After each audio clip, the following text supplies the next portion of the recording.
Hola, buenas tardes, soy el doctor Salvador Rodríguez, soy médico especialista en rehabilitación y el día de hoy quiero compartir contigo un poquito acerca de las lumbalgias.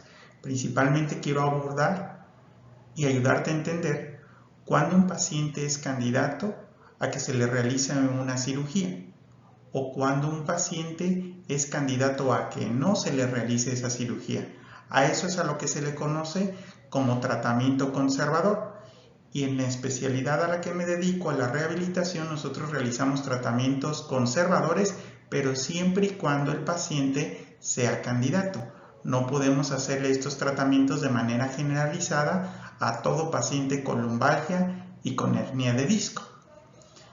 Existen una serie de preguntas que nos surgen, como son las siguientes.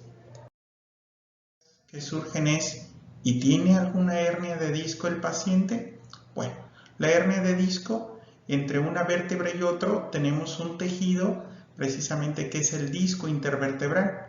Cuando el contenido interno de ese disco intervertebral sale, se forma un chipote a lo que se le conoce como una protrusión o una hernia de disco. Y el problema de estas hernias de disco es que pueden contactar a un nervio o chocar con ese nervio, y al chocar con ese nervio pues producen una serie de manifestaciones, entre ellas un dolor, pueden generar una sensación de choque eléctrico que se va por todo el trayecto del nervio.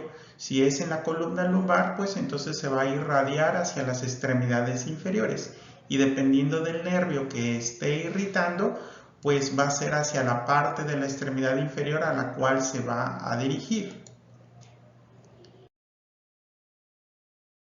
¿Te puede ir bien sin cirugía? Bueno, no todo tratamiento conservador va a servir. De ahí que necesitamos una buena valoración clínica del paciente para saber si es candidato a un tratamiento conservador como es la rehabilitación, o ese paciente es candidato a una cirugía. ¿Qué no debes de tener para poder pensar que ese paciente puede recibir un tratamiento conservador como es la terapia física? Bueno, primero, debilidad en un miotoma. Sabemos que los nervios que salen de la médula a través de los agujeros entre las vértebras de la columna van a ir hacia un músculo. Si este músculo se debilita, entonces sabemos que existe una compresión de una raíz nerviosa y por eso un músculo en especial está teniendo debilidad. Por ejemplo, a lo mejor el paciente no tiene la capacidad de caminar de talones, o el paciente no tiene capacidad de caminar de puntas. Eso nos estaría hablando que hay una compresión de un nervio que está afectando a ese miotoma. Pero también puede haber alteraciones sensitivas en un dermatoma. De la misma manera, hay nervios sensitivos que llegan sobre una zona de la piel en las extremidades inferiores. Por ejemplo, si el paciente refiere no sentir por encima de la rodilla con una franja en esa zona, nos haría pensar que se está afectando la parte sensitiva de ese nervio. Y otra cosa muy importante que debemos de preguntar es acerca del control de los esfínteres.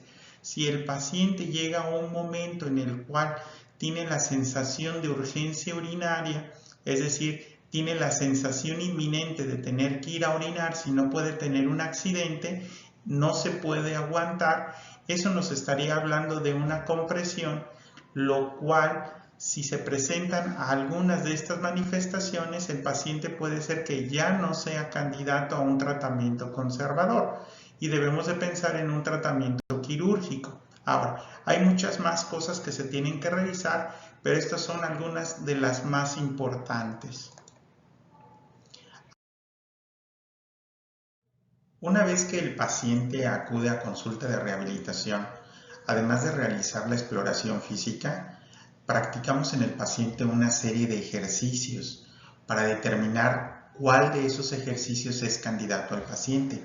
Es importante saber que no a todos los pacientes les vamos a aplicar los mismos ejercicios. Por ejemplo, unos de los ejercicios más tradicionales son los ejercicios de Williams.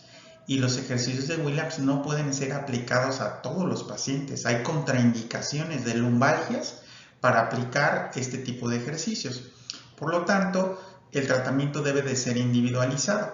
Hay una maniobra que es la que aparece en la diapositiva en donde el paciente está haciendo una extensión del tronco. Si el paciente realiza esta maniobra y tiene una disminución o desaparición de la sintomatología, los artículos establecen que puede ser un indicativo de que ese paciente pueda responder de una manera favorable a un tratamiento conservador. Mas recordemos que en la medicina no todo es exacto, por lo tanto, cada paciente va a responder de manera diferente. El tratamiento conservador que realizamos en la rehabilitación, echamos manos de medios físicos como es el calor, las corrientes eléctricas analgésicas, el ultrasonido, láser, la diatermia, la radiofrecuencia, la tecarterapia, así como el ejercicio terapéutico, el fortalecimiento de los músculos estabilizadores de la columna. Todas estas combinaciones en base al diagnóstico inicial y a las características del paciente aumentará la probabilidad de mejoría en el mismo. Estamos a tus órdenes.